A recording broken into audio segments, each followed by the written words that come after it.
so formally. Yeah, just keep it brief. Just keep it very brief, not.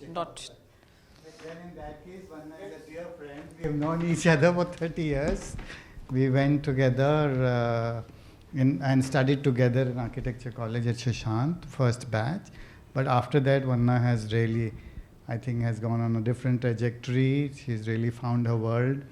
Went to AA for her master's, then at Michigan for her PhD, and now an associate professor at University of Florida, which you just heard.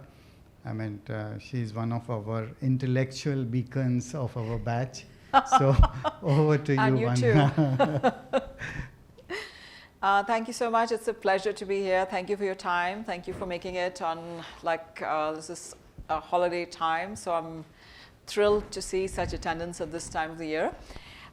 So I'm going to look at the relationship between architecture and climate, and particularly vernacular architecture and climate. So there are kind of two parts to my lecture. The first part looks at various sort of approaches to the relationship between architecture and climate, both for Indian architects and Floridian architects. And then we look at how vernacular architecture came to be used worldwide as a model for modernist architecture and understanding the relationship between architecture and climate. So let's kind of look at Charles Correa, and he authored this little booklet called Quest for Identity.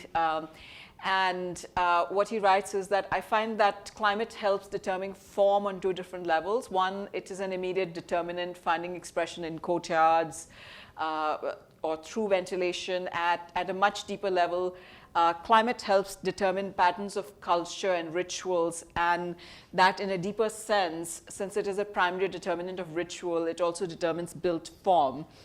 So we kind of see this one-way relationship between climate and architecture, where climate determines architecture.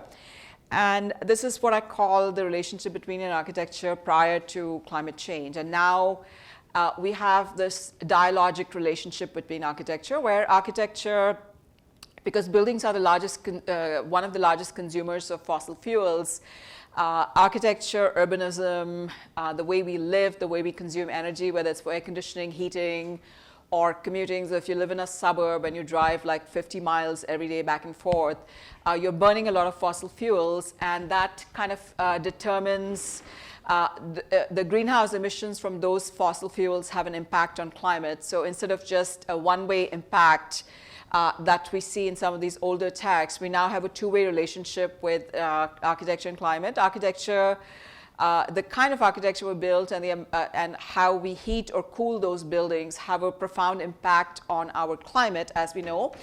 And this is another essay by Charles Correa, The Blessings of the Sky. And this is, again, a very romantic sort of narrative of how we experience outdoors climate, like moving from indoors to outdoors, the transition, and how we experience climate. And experience of quality of light, ambient air. And so he writes that in Asia, the symbol of education has never been the little red schoolhouse of North America, but a guru sitting under the tree. So certainly this was really valid at the time that was written. In the 70s, where we didn't have the kind of smog and air pollution we have in Delhi, but now, I mean, think of an outdoor school. Those kids would probably get lung cancer in 2 years or something. So a lot of these are notions of the relationship between architecture and climate that we knew of have been transformed. And what I'm going to do is tell you about a sort of crucial. I'm not presenting a linear narrative, but I'm just presenting certain moments in time in the history of architecture and climate relationship to tell you how people arrived at these kind of romantic notions about climate and how did it begin and how did we get here.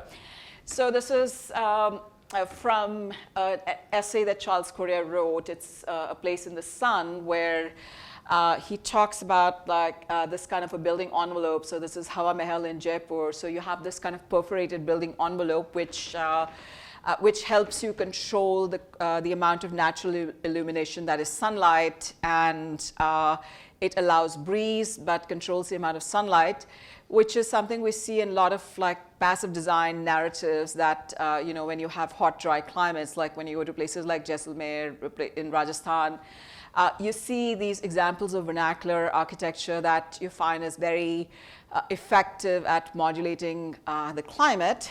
And then, of course, there's Raj Rewal. This is one of his iconic projects, the Asian Games Village, and he uses the notion of climate as placemaking. So it's not just climate, but it's a number of like spatial typologies of villages that he translates into modernist housing. And this idea of placemaking that was you know, giving architecture certain unique identity. This is the time, like we're talking about, like third world countries, and so there was this push towards developing a kind of architecture that was unique to that was not like your North American, Western European glass box kind of architecture, but something that resonated with our culture, our climate, our materials available. So you kind of see this is manifested through Raj Rewal's choice of materials, his creation of these terraces and these kind of clusters, which all have origins in vernacular architecture. And this is architects grappled with, like, how do we develop identity? How do we develop place? And it emerged that climate was a very powerful determinant, as you saw in the writings of Correa as well. So let's look at how this relationship between architecture and climate, like what are its like origins in the 19th century. So this is a diagram that you would see in, sorry, I'm having trouble oops. Sorry, this is a very different laser pointer, so I'm messing up, I apologize. So what you see, this is a map that you find in Jane Drew and Maxwell Fry's books on tropical architecture, and you also see this in map like this in Otto Königsberger's Manual for Housing. So this is this is all, you'll find this in every treatise on tropical architecture, and what you have is a map that shows you tropical and subtropical climates, and that is the area of the world that's enclosed between the Tropic of Cancer and the Tropic of Capricorn.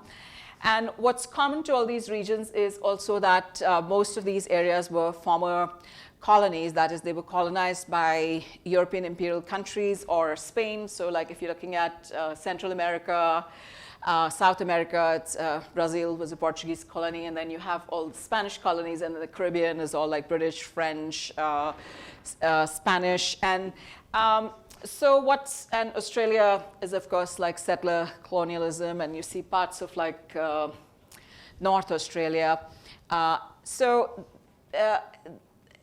The idea of tropical architecture developed in the colonial manuals of hygiene.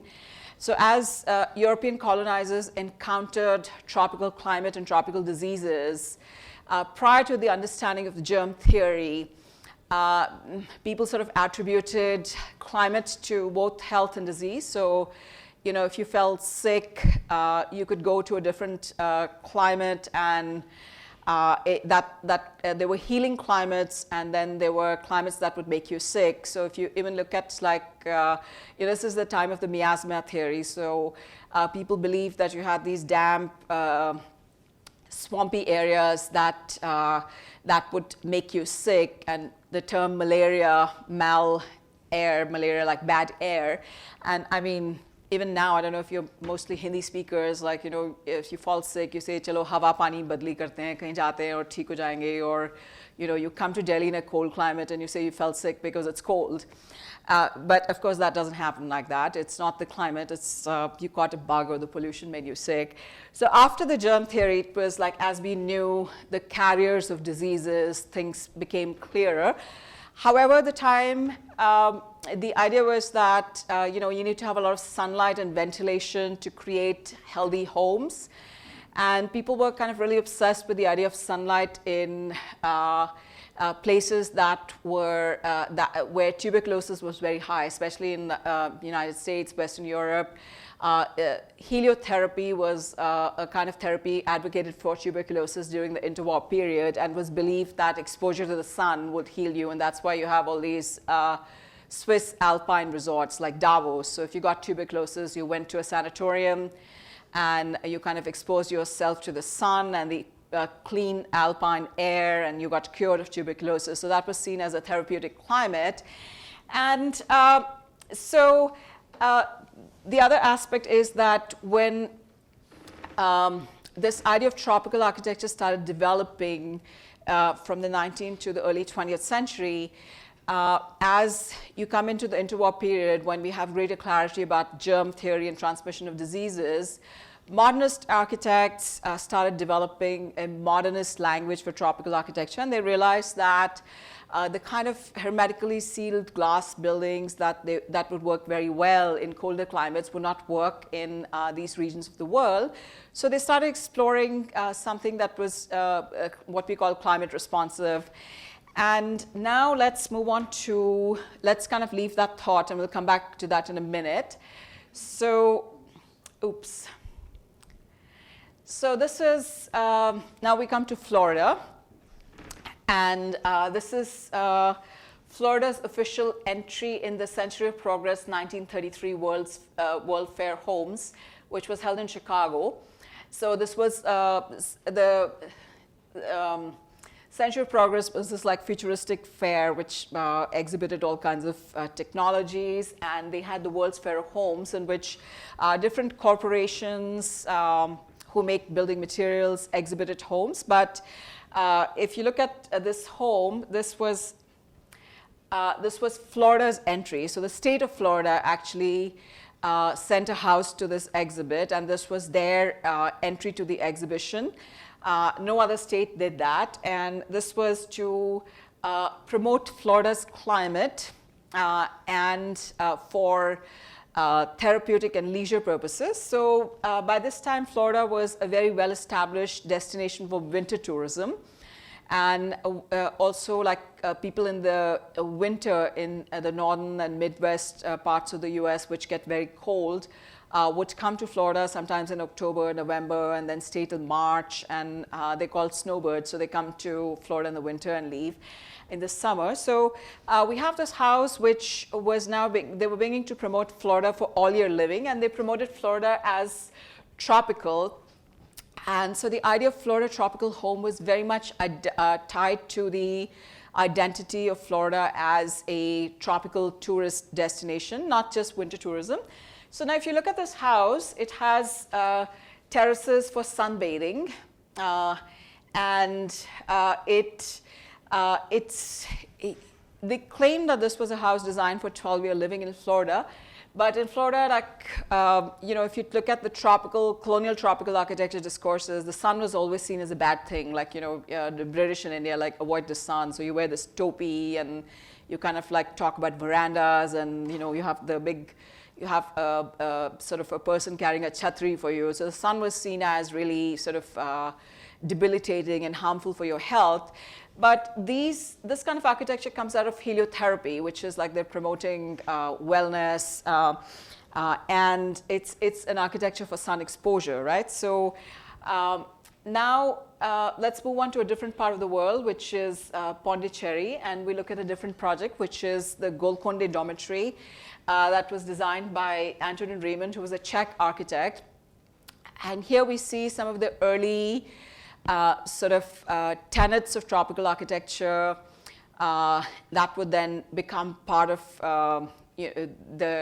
what we call the corpus of tropical architecture design tactics. And if you look at this building, you've got these dormitory rooms, you have a corridor, and then you have this louvered wall here. And if you look at the plan here, it is just one room deep.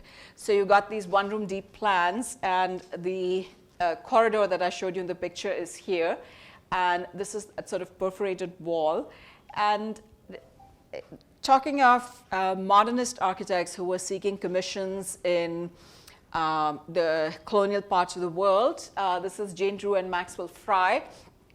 They were a husband and wife team they also worked on Chandigarh, and they did a number of education and cultural institutes in West Africa, which was still colonized at that time. And so this is the dormitory block and chapel at the Wesley Girls' School in Ghana. And again, you see this kind of envelope condition. You've got louvers where you can kind of control the sunlight. You can control them to prevent the rain from coming in, but allow the breeze. So you see a lot of emphasis on cross ventilation and cutting out the sun and cutting out the rain, of course. And then this is the University College Ibadan in Nigeria, again, Drew and Fry. And I don't have pictures of Stein's work, but if you look at many of Stein's buildings in India, you see this similar envelope, a perforated envelope. And this is, of course, the US Embassy in India by Edward Durrell Stone. And again, you see this screened envelope that you have. This is the Bishop's College, Colombo, Sri Lanka by Geoffrey Bawa. And Bawa called this the breathing wall. So it's, again, a very similar kind of condition that you saw in the Golconda dormitory. So now we kind of look at how these tropical architects who were working in the colonies treated vernacular architecture as a model for learning about climatic design. So you've got, I'm just going to use Correa's sort of classification of hot and dry and hot and humid tropics. So you've got like, courtyard houses that you have, and architects sort of, this is a thing from Königsberger's book, and architects made an effort to explain the physics of vernacular settlements and vernacular architecture. Like, so how does this work, the courtyard work through methods of heat transfer? So we got 3 methods of heat transfer: radiation, convention, and conduction. And they show like how all of these, how does heat, how does the courtyard house prevent the house from getting hot during the daytime, and how does it radiate heat at night to keep you cool? And this works very well in desert climates where you have huge differences between day and night temperatures. Then they would look at these aerial images of vernacular settlements and point out like how you have a morphology of buildings with small courtyards that are closely clustered together. And so they kind of tried to explain vernacular architecture not only in terms of climate, and then that relationship between architecture and climate became a kind of placemaking project as well. So this has a distinct identity, a sense of place, because of its architecture, which is based on climate. Now, all vernacular architecture is not always based on climate. It's not, every object of vernacular architecture is not climate responsive. So then you've got, if you look at the coastal sort of architecture, you've got these buildings that have almost porous building envelopes, and these are woven out of the local vegetation. They're elevated on stilts, so they're right at the edge of water, and they're designed to function with varying water levels. So the water levels go high during the rains, and then during the dry season they go down. And so these houses that are elevated on stilts are designed to function with that. And then similarly, you've got the Malay house, and it follows that kind of typology. And then you've got the Florida Cracker house, which so the Cracker were a group of people who came to Florida. They were largely agrarian, and they developed a kind of lifestyle that is celebrated in the narrative of Florida. So Florida is like one of the last frontier states, and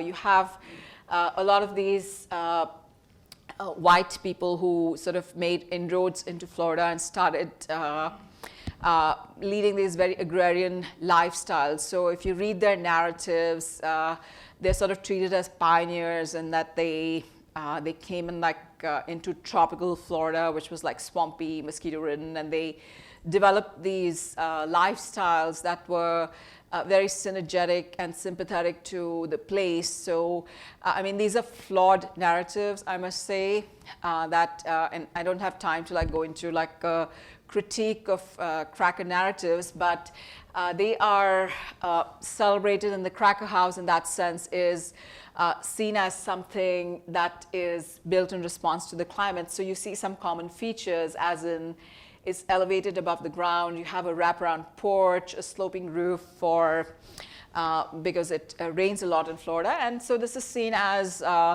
emblematic of something that's built in sympathy to Florida's climate. And so now let's look at some of the vernacular archetypes that modernist architects in Florida looked to and wanted to emulate. So a lot of architects, Florida architects, built in the Caribbean, and they often travel to Caribbean. So for example, you see this kind of Spanish Creole architecture in British Jamaica, which has this Jalousie shutter envelope, which is again this kind of porous envelope condition that I've been talking about. This is a cracker house, which is Marjorie Rawlings' home. Finally, we come to the Chickie. So the Seminole Indians in Florida, this is their house, and the Chickie is simply a thatched pavilion that doesn't have any walls. It is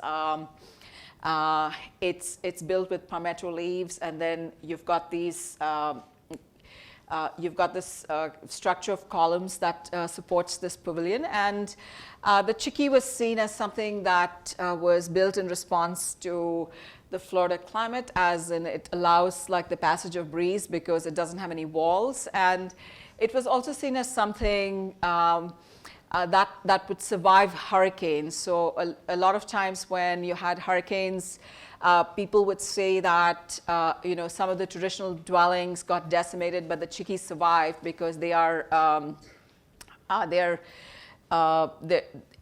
they're built to survive hurricanes, since the hurricane just passes through. So as architects in Florida started designing buildings that were really conducive for high rates of cross ventilation through breeze, there was also this conflict that they faced. One is that you want this very open building for breeze, but what happens when you have a hurricane?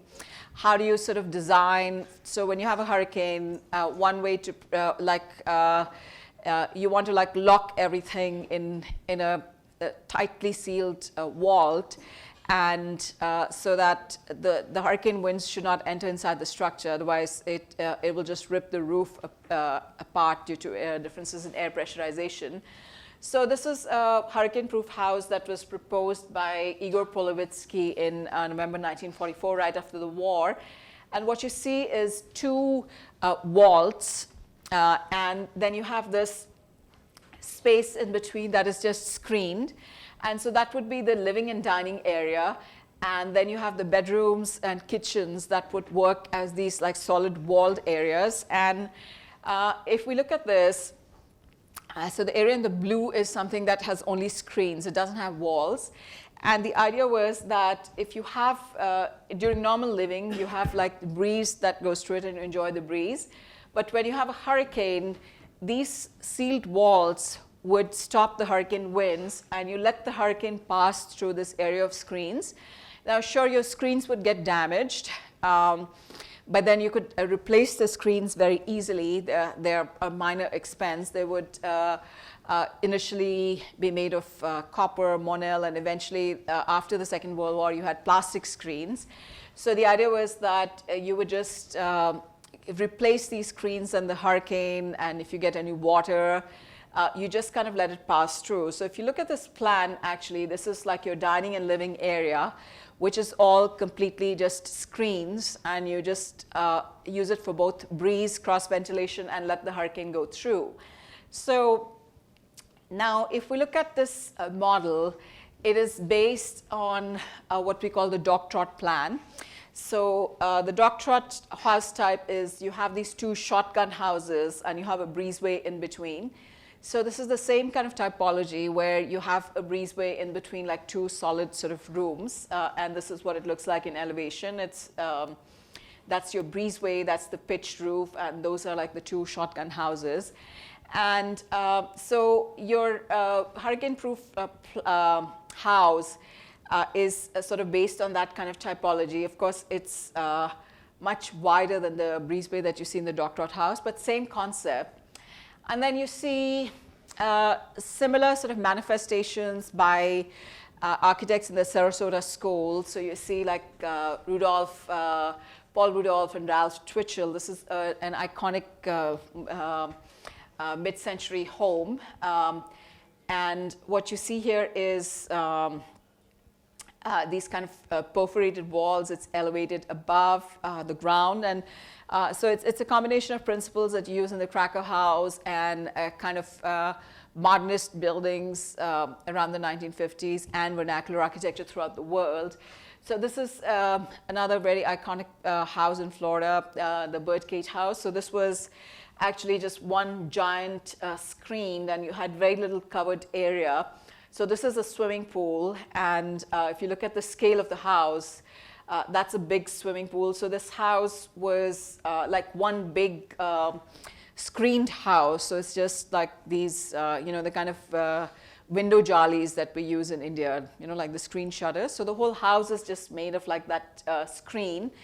And this house was demolished, I think, around 2014 or something, that around this time. So it sort of continued till that time, despite air conditioning.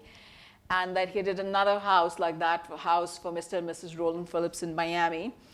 Then you've got the Ralph Carter home in Key Biscayne. The architect is Robert Little. And if you look at this house, again, you've got this like massive screened area. And this is Alfred Parker's home. And he has these so if you look at this photograph, it was published in the House Beautiful as the Pacesetter home. So you've got this like jalousie doors, which are called Persiana doors. So Persianas from Cuba. And so he kind of like made an entire like building envelope after these. And of course you have like different kinds of panels. Like, so if you have a hurricane, you can completely close it. But if you want, if it's raining, then you can close these shutters and still get breeze and prevent the rain. You can control the amount of sunlight. And this is the house on Atlantic Beach by Taylor Hardick. And again, you're kind of seeing these house with a patio where you have this like L-shaped condition where you kind of open you let like the house sort of have a lot of breeze going through. So based on this, they kind of developed a manifesto for tropical houses. And so how to make use of breezes. You make your house one room thick, that we saw in a number of vernacular precedents, and the Golconda dormitory. How to live comfortably, like make your walls of screen, protect your glass and screen walls by overhangs. This is something like climatology 101 that we learn in all architecture schools in India. And then how to survive hurricanes. So you make a few rooms into strong walls, and then the rest of the house is like all open and of screens. And then the idea was that you kind of build in sympathy to the climate and don't work against it. So, don't pick a fight with the hurricane. Let it go through your house instead of building like this, fortress to block it.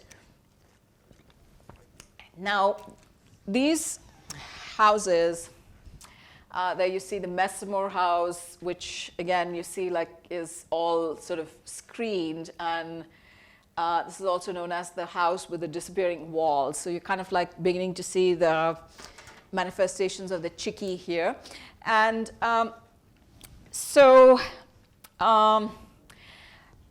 now these houses had a very short sort of time span, right from the Second World War to the rise of air conditioning. So air conditioning by the mid-50s became widely available.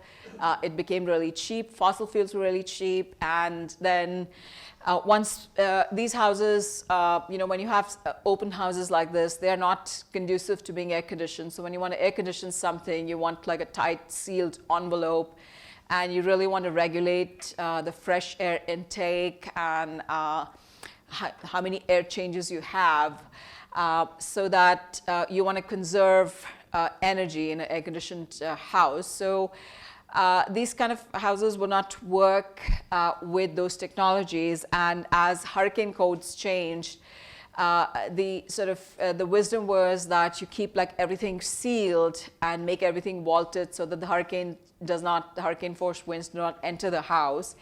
And so people kind of stopped building these kind of houses, and now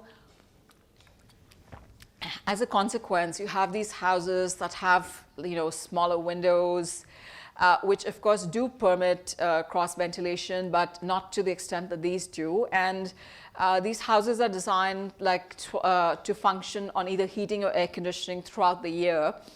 So now, like, I met some of my colleagues at a symposium recently, and we were wondering, like, you know, if you kind of have houses that you design for, let's say you have these like screen areas which would maybe function like 2 or 3 months of the year without air conditioning, you would have a significant reduction in the use of fossil fuels. But our codes make it very difficult for us to like build these kind of open houses that were designed to function without air conditioning. And we're now like so dependent on air conditioning and HVAC systems that, I mean, how do you sort of create something that can function with or without mechanical conditioning is sort of an open discussion that my colleagues and I engaged in, and we're kind of looking at these houses to see whether we could at least like use part of some features of these houses to make sure that we can reduce our dependency on air conditioning. So that was my talk. If you have any questions, I'd be happy to take them.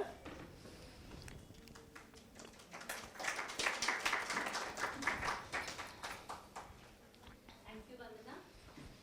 I'd like Professor Raj Rewal to moderate the question and answers, please, since he is the advisor to our architectural styles project, and this talk is part of that series. Thank you for bringing us to this big overview across the world and the tropics. I'll start with Rajat sir asking the first question, maybe? No, if any questions. You can moderate. Your talk was unexpectedly short. Oh, really? You could speak more if you like. Take on some narrative then. Oh, okay. Something about India, like relevance to this, because you did talk about America, but how these technologies can maybe even impact in India. So this is well, I mean, I think, I mean, India is not the same country that I grew up in, and it is, you know, since I left India in 1998, and every time I come back, I don't recognize Delhi anymore, and it's a very unsettling feeling because you feel homesick and nostalgic, and you come home, and that place you're looking for doesn't exist anymore. It's a culture that doesn't exist anymore, and so I kind of come all the way, and then I just feel really disappointed in some ways because I can't breathe, and when I was growing up, the air was sort of much cleaner. And so somebody asked me this question, like, can we build these kind of screen houses in Delhi? Because, you know, there are, and I said, I wish we could if we fix the pollution first. Because, so, I mean, some of these things that we have as part of indigenous, we in India have a very rich legacy of indigenous knowledge when it comes to vernacular architecture. But many of those things cannot work anymore because we have this kind of extreme rise in the rates of car ownership and use of fossil fuels. We've coal-powered plants that emit a lot of air pollutants. We have very, very, I mean, I'm just astounded at the rates of car ownership when I sort of enter my housing block. Like, there's no place to sort of walk or drive. It's like chock-a-block with cars. And I mean, to me, like, it would have been really wise to invest very heavily in mass rapid transport systems and multimodal transport systems very heavily instead of investing in road infrastructure, which is also needed, but to kind of reduce pollution so we can start thinking of these ideas of like outdoor living. Like, I grew up in a house with courtyard, and we used to sleep outdoors in the summer.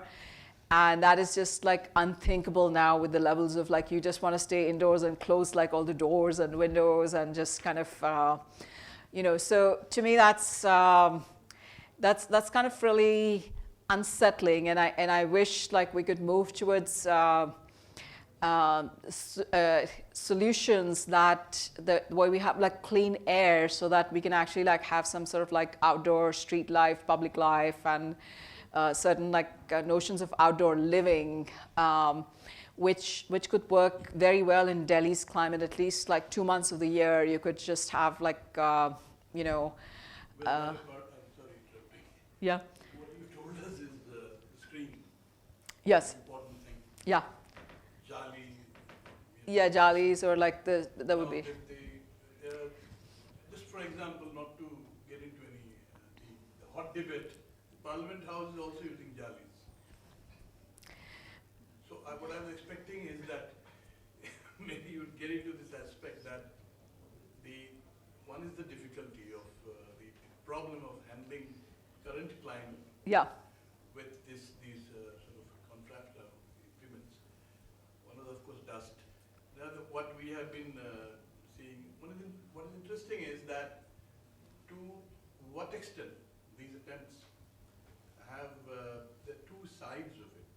They are kind of intermingled. One is to look at the representational side of it. Absolutely.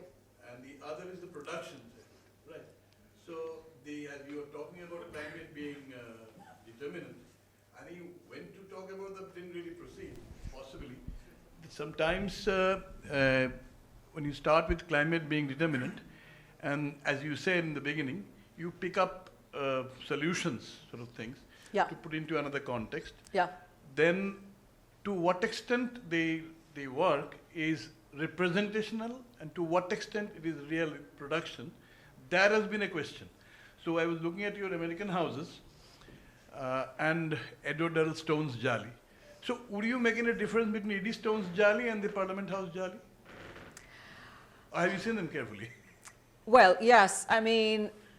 Or let's say not Parliament Jali, E.D. Stone's Jali in the Assembly, Stein's Jali there, and the Parliament Jali. So what's happening? Well, so I don't know how the Jali functions in the Parliament House, but I'm sure it's largely symbolic. But I believe in Durrellstone buildings and Stein's buildings, it's part of a layered, what I call a layered envelope. So instead of having just a glass glass box, you have this kind of a perforated screen, beyond which you have a kind of like building envelope that may have glass windows, maybe a wall that's shaded. So I think when you look at this kind of a condition in Stein's buildings, it's both, it functions at multiple levels. One, it is speaking to vernacular precedents in India. It is it's a very abstracted representation of, let's say, Mughal Jalis or Mughal building envelopes. And then at the second level, it is speaking to a kind of global mid-century modernist movement. So you find these kind of screen buildings, like I just went to Memphis and they had a library that had that kind of a screen sort of thing. And first, there's also Jalis in the Sept library. Yes, and so it's speaking to that mid-century modern movement globally. It sort of celebrates a kind of modernism that's that you find in the Sun Belt of the United States. I mean, Stein came from California, which would be considered part of Sun Belt modernism in the United States. So California, Florida, Arizona, these are like Texas. It's that Sun Belt modernism. So it kind of speaks to that. When you look at some of Stein's like elevations, they if you just like took a part of that and removed the context, place context, and you showed like pictures to them and some other like mid-century modernist buildings, let's say from Miami, like MIMO buildings, so Miami modernism, you'd not be able to tell the difference apart. So can Stein be called? May I finish? May I finish? Can Stein be called? Well, let me finish what I have to say. That's not fair. So So, you know, then that's kind of the second level at which Stein is communicating with this sort of global, you know, whether it's Anthony Raymond's buildings or what I call buildings in the Sunbelt modernism, or Drew and Fry's project. That's quite a tongue twister. I always end up saying Fru and Dry. So, and then Stein is also, I mean, for Stein, this is like a, you know, a reference to the kind of Mughal architecture, vernacular architecture types, this kind of global modernism. And then it is a reference to kind of a unique building envelope that he designs, which is not just your glass box buildings without any sort of, you know, just a very hard sort of boundary between inside and outside that you see in a lot of like corporate or, you know, building blocks of the 1950s. And that's kind of a third operational level that these kind of facades work. And finally, I think at a fourth level, these, whether you look at Durrell Stone or Stein sort of buildings, those the two that you're referring to, they really soften the kind of the boundary between inside and outside, which is precisely what Charles Correa was talking about. So now I'm done, and I'm happy to. There are people now who can. Yes. I was just a little excited. I know after this long time. I know you for a long time. I was about So to, now when you say stand, I know. I was about to moderate you. Thank you, Vandana. You don't know me. I'm a young host. It's interesting. What is this? Oh, hello. Yeah. Yeah. I know when we talk about relevance and all that, everybody asks this. We are all Yeah. teachers, and the students keep troubling us, asking this tough question, relevance about everything we say to them. Anyway, the point I was trying to make, when you say there is too much of pollution, and so a lot of these responses are not valid. But I think it's high time we take pollution as a climate. You know, we have to begin to design for hot, arid, polluted climate. And it is like, you know, you go to a math exam and you say that give me a simple question, then only I will answer. We have to respond to pollution. One way responding, everybody is doing, how to reduce it. But while it's not being reduced, we architects have to stand up and say, what do you do? I don't have the answer, but it's a valid question, I think, that how do we to take pollution as a climate? Well, I think, I mean, the kind of pollution that you have, it's sort of, it is solvable. Like, you improve the fuel grade, it requires some like top-down policy decisions. And I certainly think that instead of like, you know, channeling our energies to designing for pollution, if you were to design for that, then your solution, of course, is like, you know, making these like sealed buildings have like air that's sort of purified before you breathe it indoors. But that's then you're moving more towards a mechanized indoor climate, which then requires more and more energy and fossil fuels, which then you're kind of like adding to the problem and making it worse because you're consuming more and more energy, whether it comes from solar or fossil fuels. So I think, to me, like the solution would be to really go into modes of energy that are not based on fossil fuels, and pollution can be reduced. I mean, other countries have done it. If you look at maybe LA in the 1950s, it was probably as bad as Delhi, but they got it down through strict policies. And I mean, to me, like the path to like solving pollution is it kind of makes sense to there are like precedents for it. It's been done. Like you kind of you invest in mass transport, you reduce car ownership, and you improve the quality of fuel, you switch to electric cars or something. So those are things that can be achieved. And then but if you're thinking of like designing architecture, like buildings for pollution, then I can't think of another solution where like you have to have like a very extensive air filtration system. and you would have to have like conditioned indoor environments. I mean, if somebody has a solution for how you can sort of live outdoors with the polluted air, I would be very happy and curious to know what that solution is. But to me, like the logical, commonsensical thing would be to enact like top-down heavy policies, the kind of policies that have implemented the metro, made all these flyovers in Delhi. So it can be done. And if you cut down the pollution, then you kind of get back to these kind of like climate. Sure. Because we architects, poor architects can't do it. It's not our scope of work, how to reduce pollution.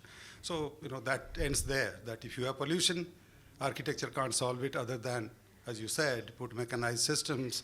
Like we solve heat or cold by putting insulation. Yes, absolutely. We don't say that reduce heat somehow so that we can keep our windows open and don't put insulation. Anyway, I got your point, no doubt. It's just an idea I thrown, not a design idea, but a problem idea that, that is there any architectural solution? And as you said, the solution is, well, I think again, a closed box. You'll have to send more of your students to fight elections and be in like policy positions, not just practicing architects. That's what I tell my students in my sustainable architecture class. I'm like, go into politics with all your knowledge. But you said few things, people go and join your college, I think, rather than go to politics. You have said some nice things about your universities. Anyway, thank you. Thank you. I'm sorry I don't have a better answer for your question, because I can't think of like, how would you live in a screened house in Delhi pollution? Like, I mean, I travel for one day and then the next day I'm just spending at home to kind of recover from the pollution with all like the doors and windows closed. I don't know if I'm breathing like carbon monoxide all the time. Pollution is not restricted to only air. There are other forms of pollution, noise pollution. Oh, absolutely, absolutely. Try to control one, other emerges. So how do you put a check on all this? Well, you make honking illegal. I mean, I live in Rohini, and there, like, if you have to go short distance, you have to take an e-rickshaw. And I took an e-rickshaw the other day, and the road was clear, and the guy was like honking, and I'm like, भैया आप आगे कुछ खाली है, horn क्यों बजा रहे हो?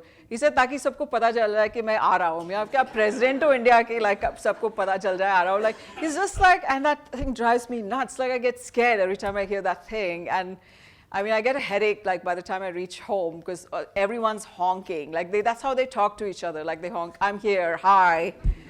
So I don't know, either like control the decibel levels of horns or like start fining everyone, like every time someone fines, like 100 rupee fine. And then the Delhi police makes like 50 rupees off the thing, like. Vandana, I had a comment. Yes. Just to take the discussion away from Jalis and pollution, I just had an observation, and I don't know whether that's correct.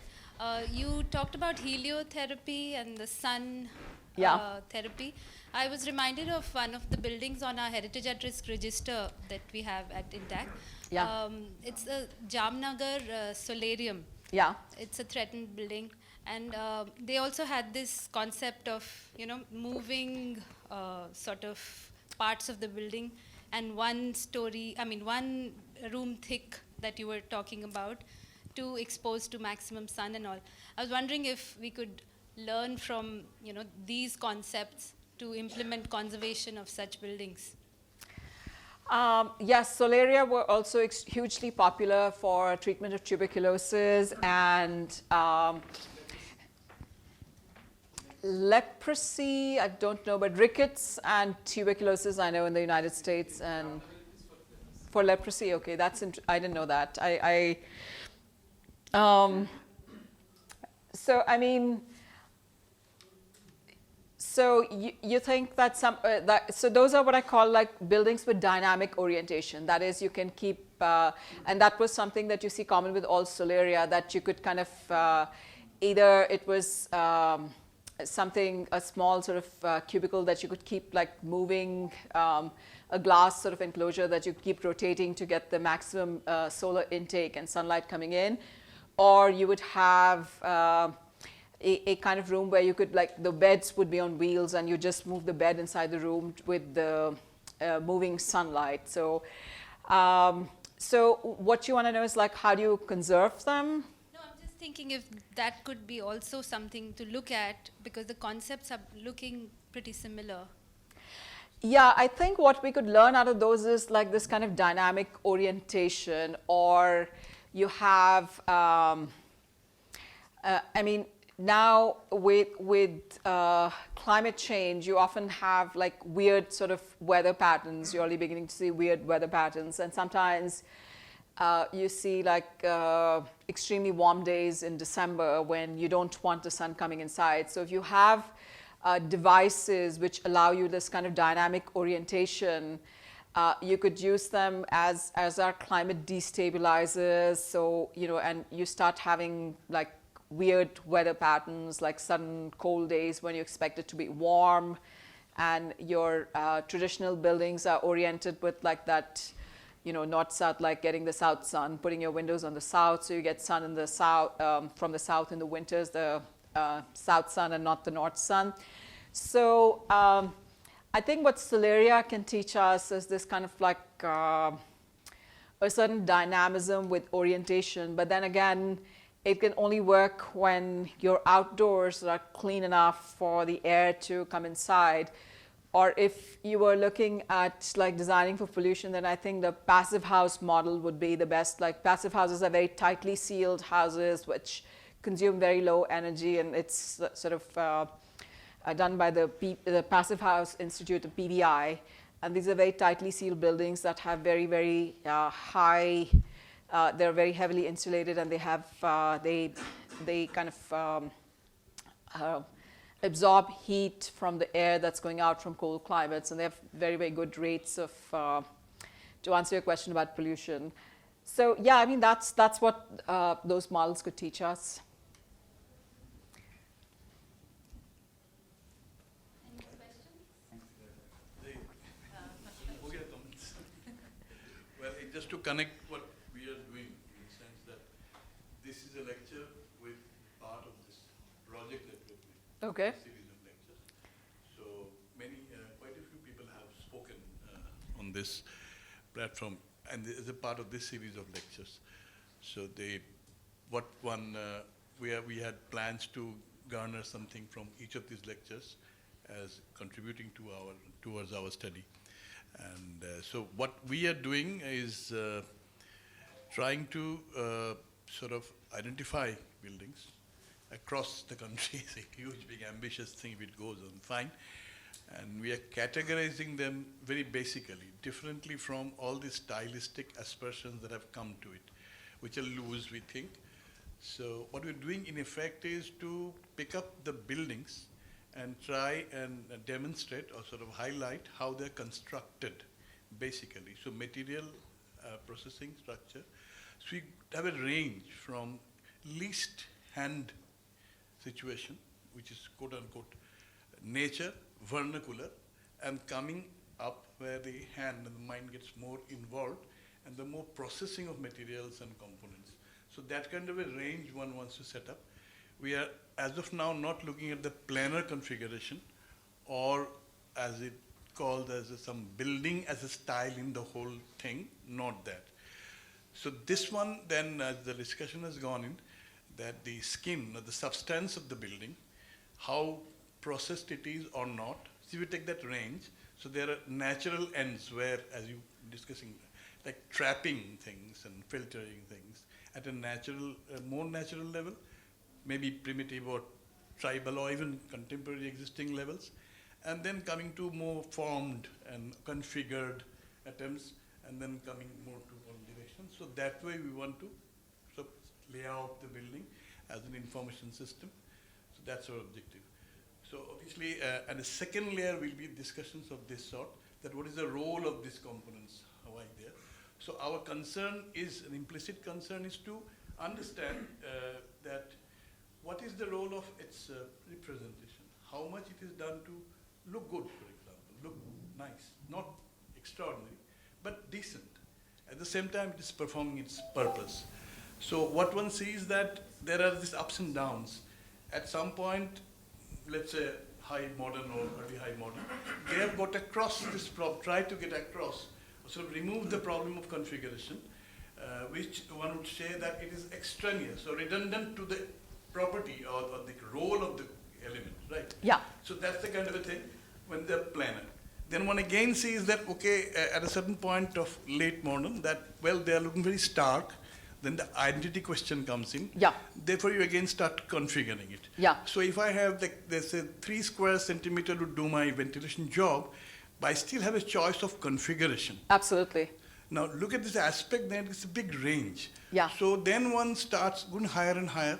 Courtier does an entire trope putting in, hoping that it will climb it. So it has gone on to risky ends also. And that also is an interesting thing. So that's how one would like to comment. You did not talk much about Raj Rewal's building as you started with, and also something as Charles Correa's thing. So I don't really understand. What is your position regarding these works? They're very old and they have been praised and throughout. So, what is your position regarding the aspect that I'm trying to ask? How much is the representative and how much is the real thing? So I think a lot of what Correa wrote, and as I said, those are like very, very romantic notions of climate as the determinant of form. And I initially kind of said that it's, these were sort of, these propositions were made at a time when we thought of a one-way relationship between architecture and climate, that climate determines architecture or climate determines form. But now we've come to recognize a two-way relationship between architecture and climate, where architecture also determines climate by, take the case of Delhi and pollution. Like we've kind of evolved this pattern of urbanism where we drive a huge number of cars and we're consuming all this energy that is produced by coal-powered plants. So we've like polluted the atmosphere, and therefore, that urbanism could have seen an extension of architecture. And we've polluted to the point where we cannot like open windows and have like that kind of outdoor living. So in the present day, we have this two-way relationship with architecture, where architecture also impacts climate, like the way we use energy generates greenhouse gases or pollution, and then that then has an impact on the climate and the environment. So my position on these works, as I pointed out, that these happened at specific moments in time, at a point where you had the OPEC crisis, where there was a huge investment into exploring solar and passive design, and many organizations like PLIA, which is passive low energy architecture, emerged at that time in the 1980s. And you have simultaneously an attempt at a critique of modernism that developed, and this notion of developing a kind of distinct identity in modernism, which is where these writings and these works emerge out of. They're coming from those positions. One is to stake out a distinct kind of modernism that is place-specific, that is in a dialogue with vernacular architecture, with history of place, and therefore this like expressions of symbolism, identity.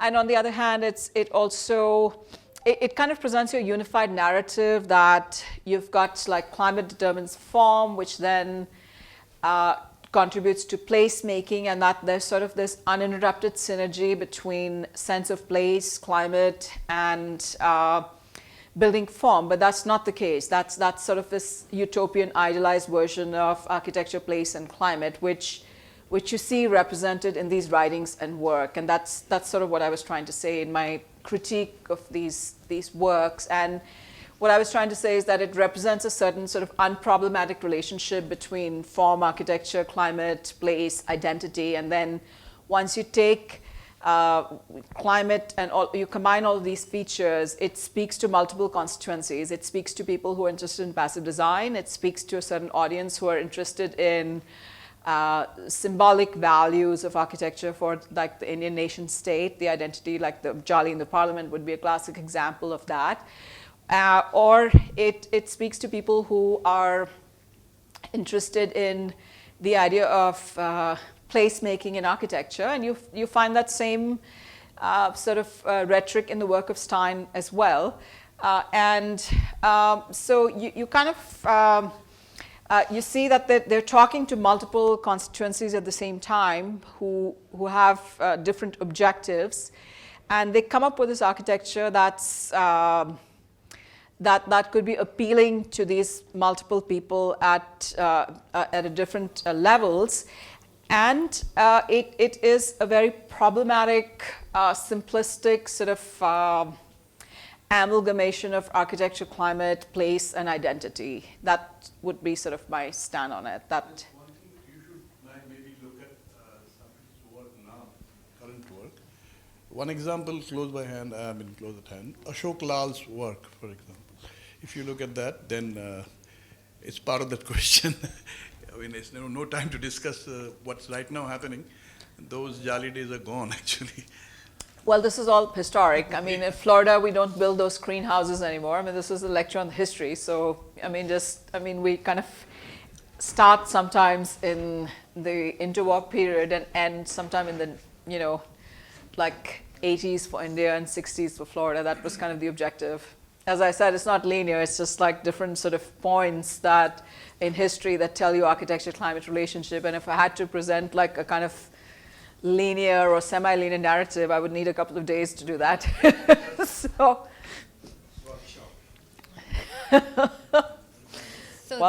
thanks, Vandana. I know we need more time to just keep discussing, but I want to officially thank you with a token, and I'd request our Senior Governing Council member, Anita Singh ji, to please hand her the token of thanks.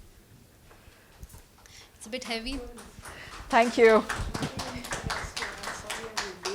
No problem, no problem.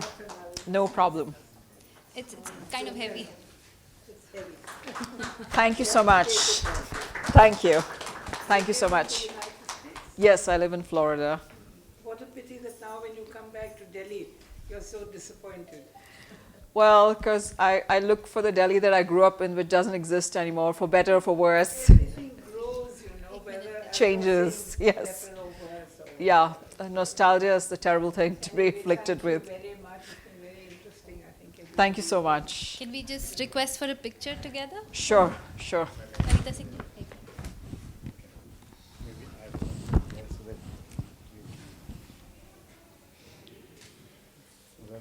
Thank you. It's okay. So you want to come?